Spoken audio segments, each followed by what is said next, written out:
there are some people that every single time I see them, talk to them, it is just always a good time and a lot of laughs. And one of those people is someone that you are going to get to hear from today. Not only is he a fabulous singer, actor, performer, who has performed in Scotland and is also a staple right here in the Cincinnati theater community. I am so glad that joining us on stage with David Choate today, Mr. Jazz Man McMullen.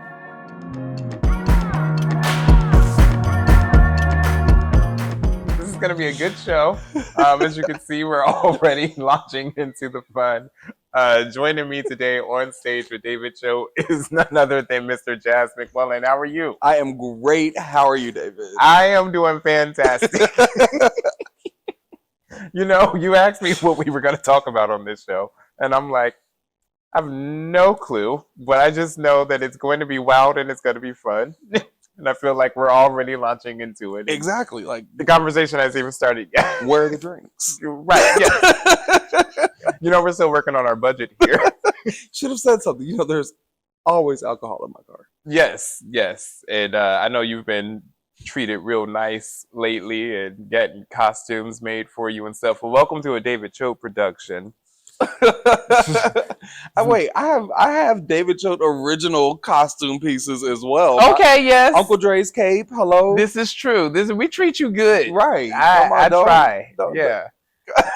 Got no wardrobe assist on this taping, though. It's okay. You know. This is, Jazz McMullen original. Yeah, this is, I need somebody with a little steamer next time. It says something. It's in the car. How much stuff do you have in the car? Don't ask questions that you don't want to know the answers to. I live in my car pretty much. Bro, all right. You got to stay prepared. You got to stay on the go. There are always extra clothes. There are blankets. The emergency go back. And, alcohol, of course. Alcohol, of course. And I think that that's a part of the emergency planning, because what if it's cold outside? You need to keep warm. Absolutely. So let's talk a little bit about you. We've known each other for a very long time. Yes.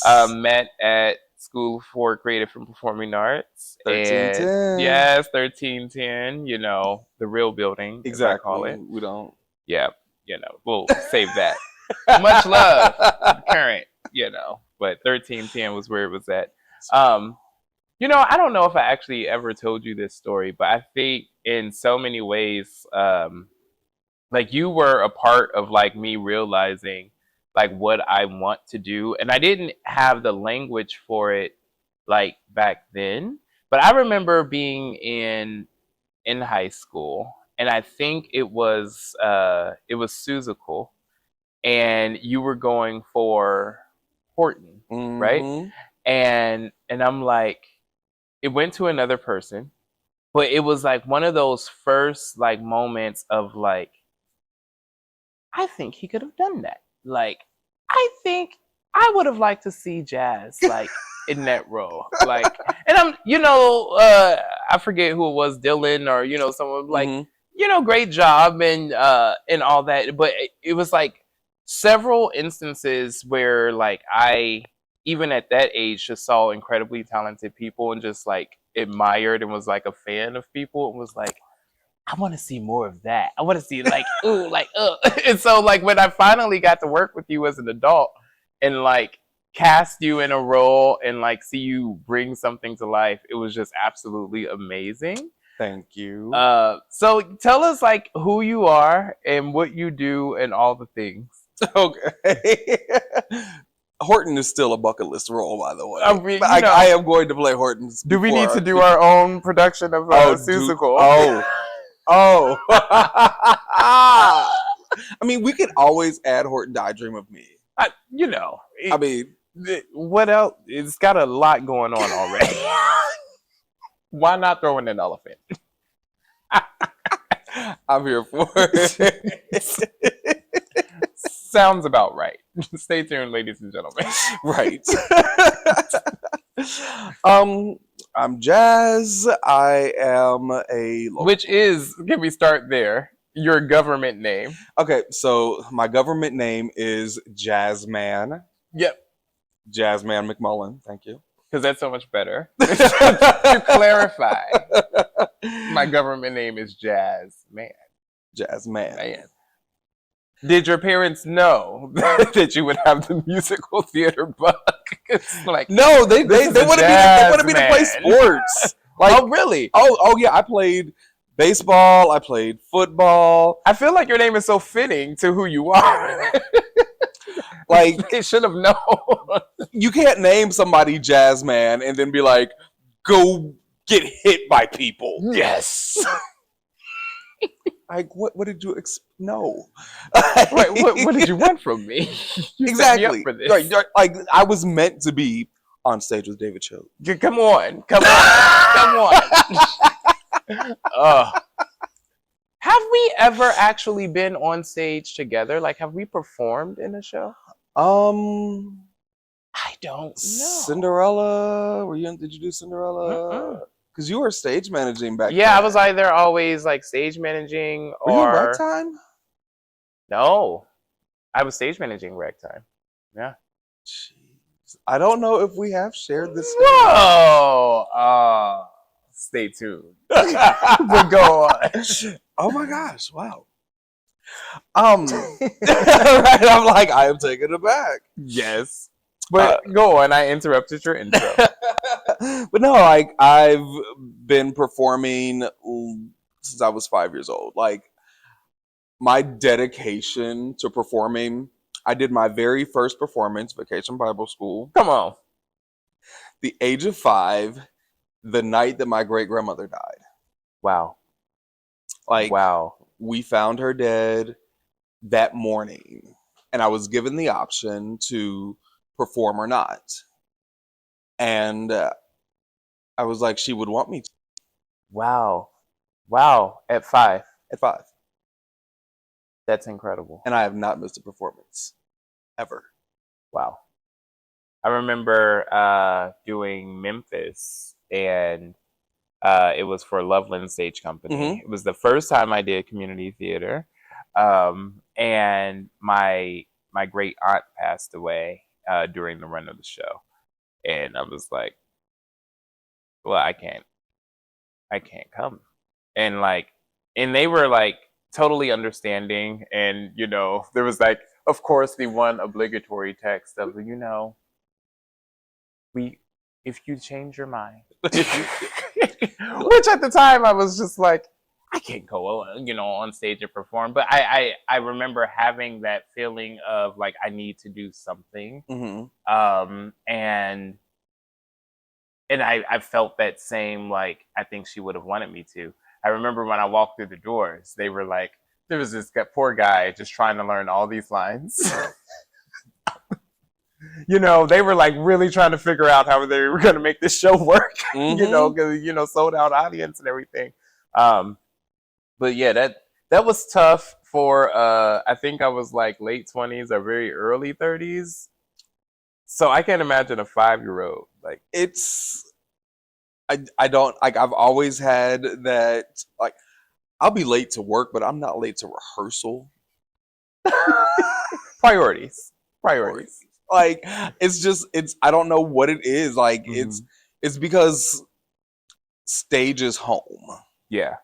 Like, that's my safe place. That's my comfort zone. Like, that's where I'm most happy. Yeah. Is on stage. So I don't do anything to jeopardize me going home.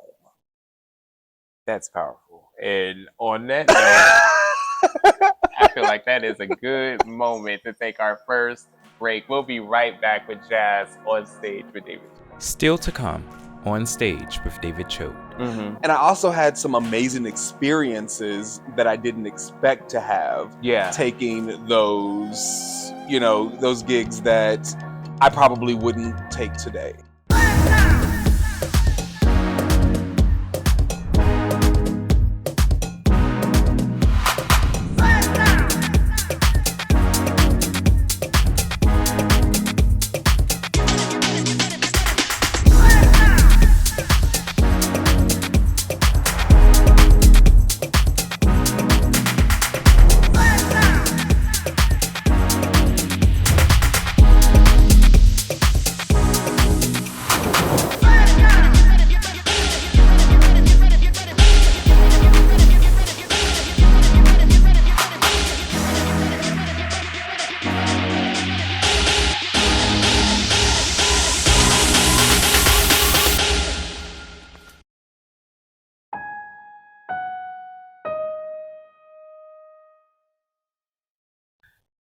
So if you are just now joining us, I am here with my good friend Jazz.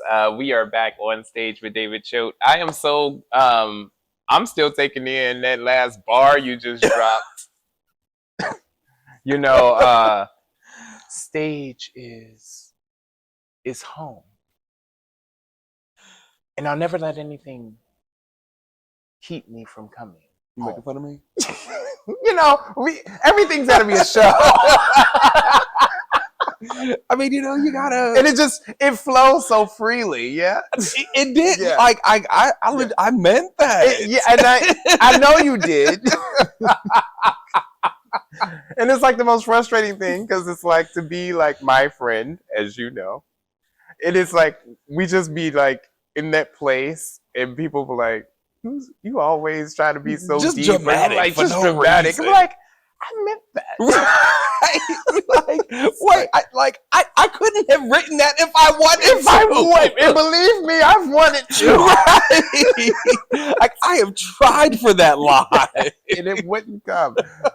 And so, like, so let's talk about that. Like, when it is something that comes so natural to you, something that you have, right? I think it becomes easily that thing that crosses into territory where people use it because is it then work? You know, we love the way you speak, or you love to sing, or you like to act, and people then give these opportunities. And one of the things that we talked about when starting DCP was wanting to make sure that we're creating more paid opportunities for actors to do the things that they do. So I'm not really trying to come for community theater, but I do want your thoughts on it. Like, how do you feel?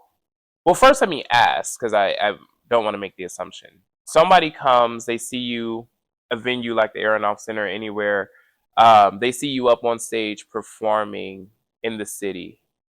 9 times out of 10, like, is there a check attached to that performance, or like, is this like all gratis, you know, work? So I will say lately there is usually a check attached Come to on, it. somebody. We are making progress. Yes. And I'm not mad at it. Yes.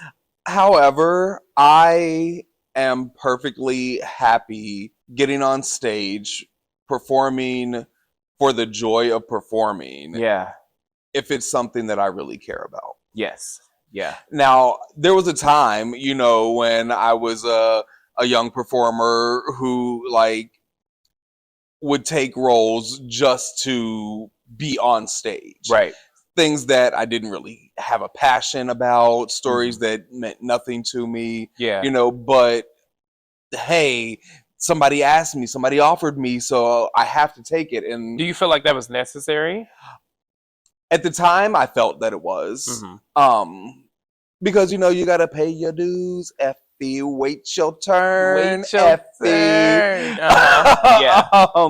So I definitely, and I'm happy that I did those things. Yeah. Because I made a lot of connections doing those things that I didn't necessarily want to do. And I also had some amazing experiences that I didn't expect to have. Yeah. Taking those, those gigs that I probably wouldn't take today. So knowing what you know now, a young David Choate comes to you and says, I want you to house manage this show.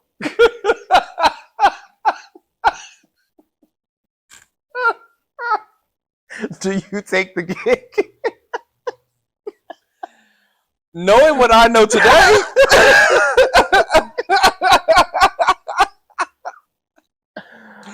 yes, I do take the show. Oh. I do take the gig. I do take the. I'm pretty sure I just took the gig. So we're chuckling because this was the makings of what would become David Choate's Hot Chocolate. So I have this idea coming out of COVID. We're one of the first theater companies to go live. Probably the smallest theater company in the city with no budget. And I'm like, we're gonna be one of the first, because why not? We're gonna do this show, Hot Chocolate, which was not what it is today. No. Oh, by any stretch of the No, imagination. not at all. I asked Jazz, because we had worked front of house stuff together. Mhm. Like, hey, you come and house manage. That's what I asked you to come do. Take care of the audience. Mm-hmm. I think you ended up helping with tech and Yep. emceeing the show. Yep. And performing in And the performing, show. yep. It was literally the show that goes wrong, Mhm. but it was not supposed to be. You know what? The audiences loved that show, though. It blows my mind. Like, we were a complete wreck. Do you remember poor Rashad? It was one thing for me to ask you, a grown man, like, I need you on stage and go sing a song to get us through this show. Uh-huh. And I walk on and I like make up this bullshit speech, and I'm like, and now Rashad is gonna come on stage. Poor guy is like, what, 16? Uh-huh. And I'm like, oh, I am. he's like, I am? You're up, You're buddy. up, kid. It's your time to shine. Welcome to the world. It's like, That just, it blows my mind that we were able to pull off not one, not two, three shows that day. Yeah. With an aerialist, yes, hanging by, yep, a corkscrew. No one was injured. No, or hurt. No, in the production of Hot Chocolate. Like, it was, hey Jazz, can you go give the curtain speech?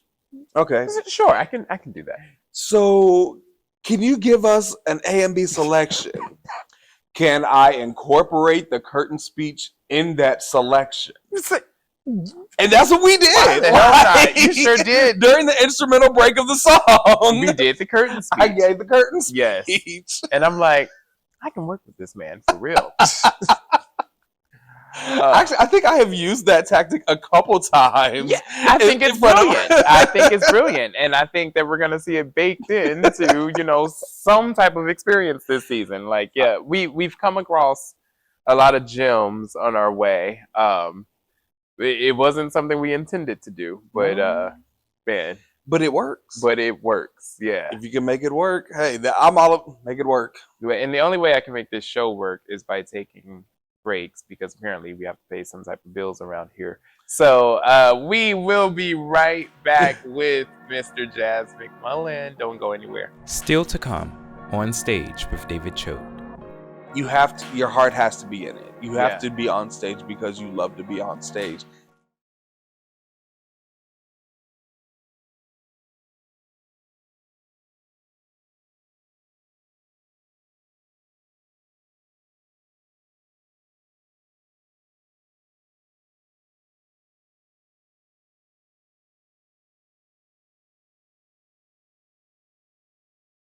I am so glad to be back with my friend Jazz McMullen. The conversation has been so great, so fulfilling, and just rich to my soul. So you originate Uncle Dre. Yes. Now, and the iconic Uncle Dre, I should say, in Hot Chocolate. Mm-hmm. And so we haven't talked Hot Chocolate much this year. I think with casting and by nature of who I am, like so many things are up in the air for this show this year. Ooh. I think I'm excited. Hopefully. I think people are in for Hot Chocolate's getting a facelift, we should say. I'm not being replaced, am I? No. Okay. I brought you on the show to tell you something. Right. That's not funny in real life. Oh, messy. Oh.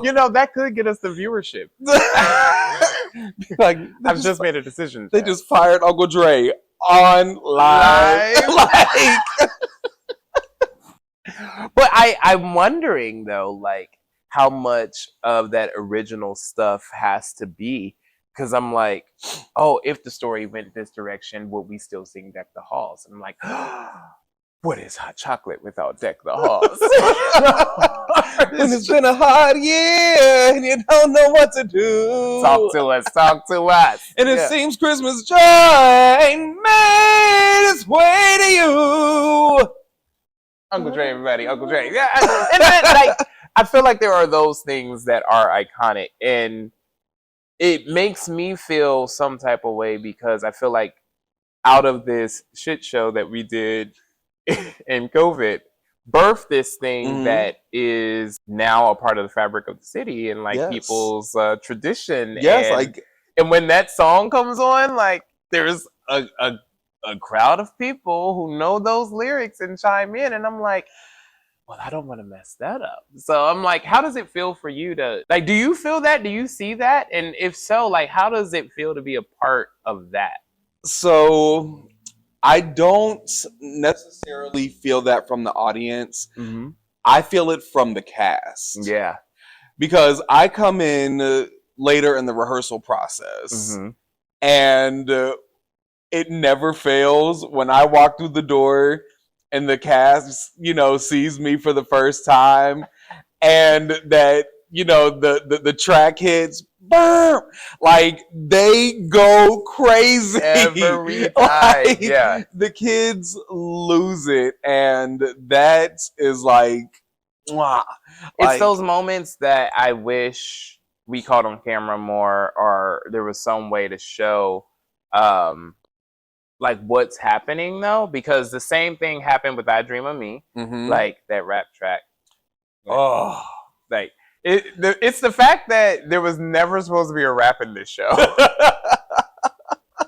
By the way, me and just like must really be in my Lin-Manuel like it goes so hard for no reason. I just remember I love it. We're listening to the music in the office, and Jeremy's like, "Oh, like I can hear a Kendrick verse to this," and I'm like, "You hear a rap to this?" Like, well, now I have to write a rap, and we got to make this work. But same thing with I Dream of Me. Like with Hot Chocolate, like that music comes on, and then you see this room full of kids like singing this song and doing this. The education guide.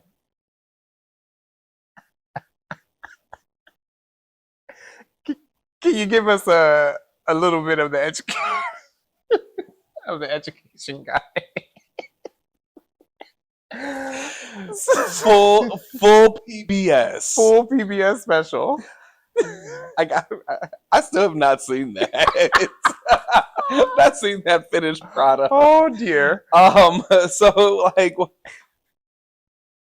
it was just really, how do you feel about your traditions that you have with your family every year?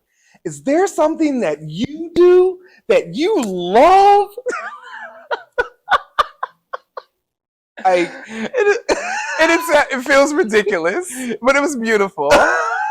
But really so now with books and the live shows and these characters you're originating and your voice on these soundtracks that these kids are singing and your likeness out there as Uncle Dre or whoever, like just like telling like these stories of like you can, like I don't even know if you know what's happening in the imprint of like all of these like young minds is like you're this consistent figure that's like telling kids like you can do this, or here's a song you can sing in hard times, and here's a thing that says you can do. And it's like one of the things we want to do is influence culture by creating it. Absolutely. And I feel like you are like this iconic piece in that already. It's just so fabulous. That blows my mind. It terrifies me. Be afraid. Be very afraid. Yeah. Like honestly, I've never thought about it like that. Yeah. Like I've always thought about it as, like I am Uncle Dre. Like Uncle Dre is, and he's a lot, very much a lot. manifestation of me, like just extra heightened. Yeah. Like I don't know if I could rock the. I don't know if I could pull off that red mohawk as Jazz. Though you have gone to work. I mean, I definitely have gone on my lunch break, gotten the red mohawk installed, which is all my hair. Come back to work with a red mohawk and sat at my desk doing my job as if nothing is out of the norm. Or like this entire gold glittery face, because you can't wash that all of that off. Yeah. No, like the nails, the liner. You just like, essentially become a drag queen during the month of December. No, seriously. Like seriously. I have very specific sheets that go on my bed once I do the first Uncle Dre hair We install. really should pay you more. Still to come on stage with David Choate. Like, what is it that made it possible for you, and will the next guy be able to do it? I am so excited to share that we have finally got all of the tickets up on our website, and tickets are now on sale for the first season of David Choate Productions. With the all-new DCP and RDT season pass, you're getting 9 shows. That's one show every single month beginning in November. I hope to see you in the theater. Your ticket to my show, somebody else's ticket to an opportunity.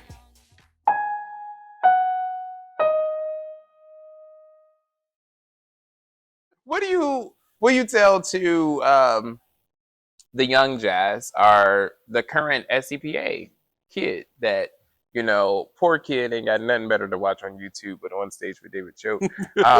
But since they're here, what do you tell them? Like, what is this life like past graduation and trying to like make a career in the arts here in Cincinnati? So I have no desire to be a performer for a living. That's not the dream. That's not the goal. I have to be on stage because, as I said earlier, like that's home. That's my happy place. Yeah. If I don't perform, I'm not happy. Yeah. So I have to be on stage, but for me, it's not about making a living from doing it. Yeah. That life is too stressful for me. Like I have a 9-to-5. But is it sheerly because of the ecosystem of the arts then? Like it's because of the constant grind. Right, that's what I'm saying. Like because it's not a guaranteed check. That's exactly it. Like if I, if I was guaranteed, my salary and my health benefits, my 401k, you have to live. Right? Like if those things were, available, like I won't say easily, like, but as a performer, you work and then you don't until the next gig, and it's just that I'm not prepared to live that life. So I perform, which is crazy because I'm always performing. Yeah, right. That's the thing where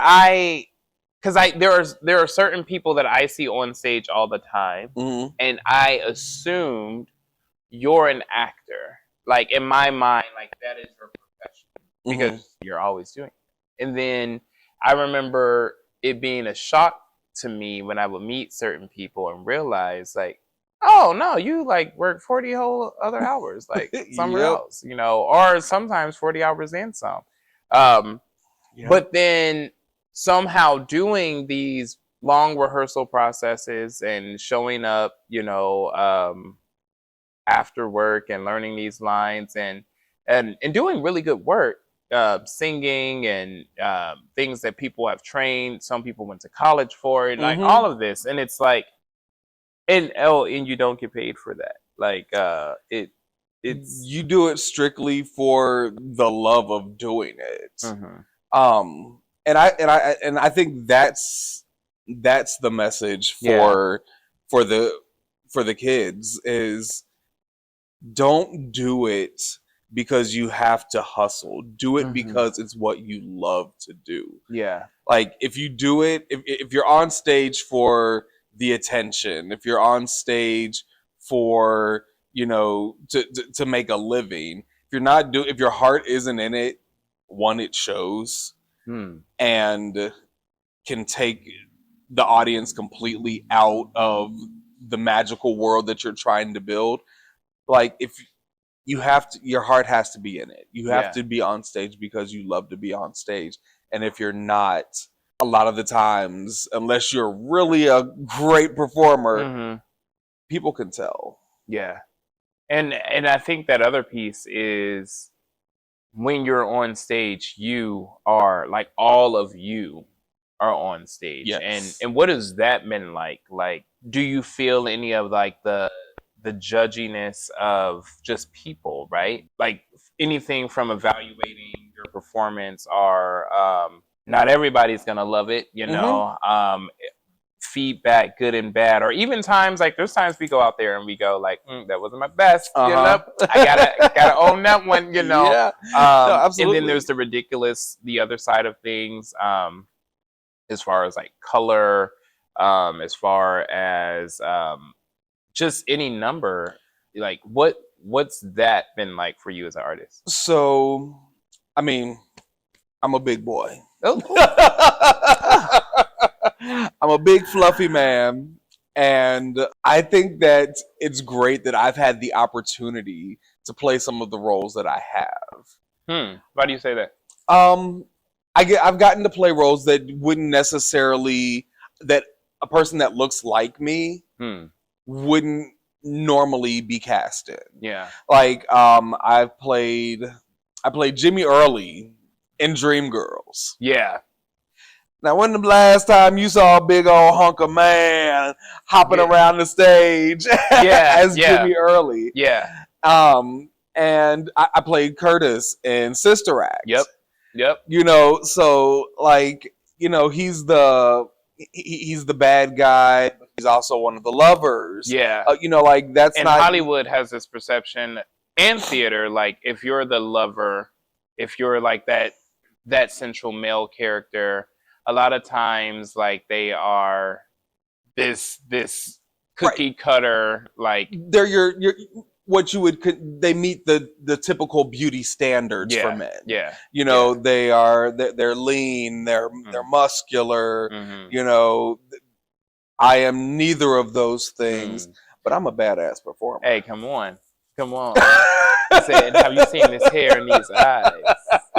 Come on. It was great. I got to earlier this year. I got the opportunity to play one of the most despicable people I've ever played in my life.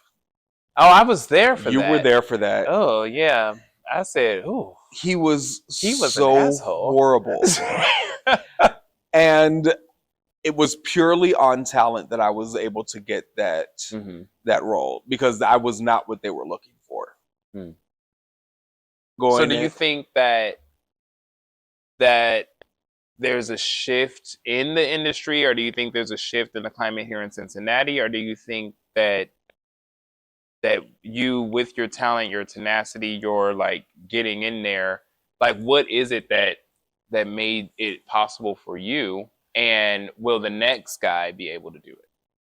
I think it goes back to me taking those roles and saying yes to all of that stuff that I didn't want to say yes to, because it put me in people's faces. It put me in front of directors and casting directors and producers, and I was able to show a range of different things. And even back as far as high school, I was in musical theater, and back in the day, fat people stood back on the mics and oohed and ahhed.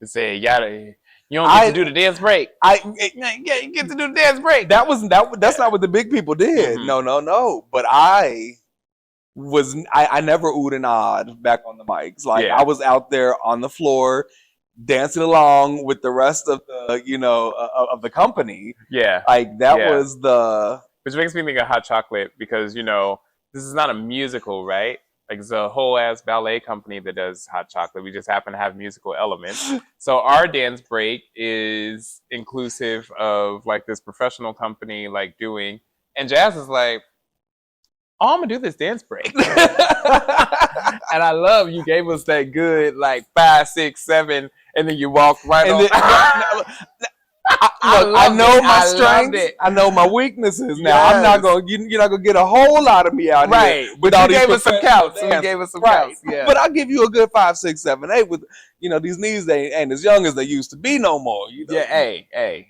But it's always been just super fun, like watching that same spirit that I guess has been there since 5. Like just going for it. Yes. Knowing what it is that you were put here to do, and like living in that so freely, and as a friend, as an audience member, as a producer, as all the things, it's just so much fun every time to get to watch you do what you do. Like Thank you. It's awesome. Yeah. Thank you. I real quick want to touch on what you said, what you asked about the like what would I tell the kids? Like make yourself known. Don't let your view of you limit everyone else's view of you. Ooh. See, why would you drop that right when we was about to wrap up? This is how people do. It's the truth. I have trying to get a part 2. Hey. Always trying to be in the camera. Go on. It's just, you can't keep showing up, keep going out for the roles that aren't typically your type. Because just because you don't see it doesn't mean that the directing team doesn't see it. And a lot of times they see it even when you can't. A lot of times the world sees it in you, and you might be the last to know. Yeah. That was so powerful. Don't let your view of you limit other people's. Like, ooh, I'm gonna have to. It's gonna make its way into a show. That's the tagline for I Dream of Me. Yeah, among the many. Right. That's dope. Yeah. So I think that is a really good note to leave off on. Jazz, thank you so much for taking the time.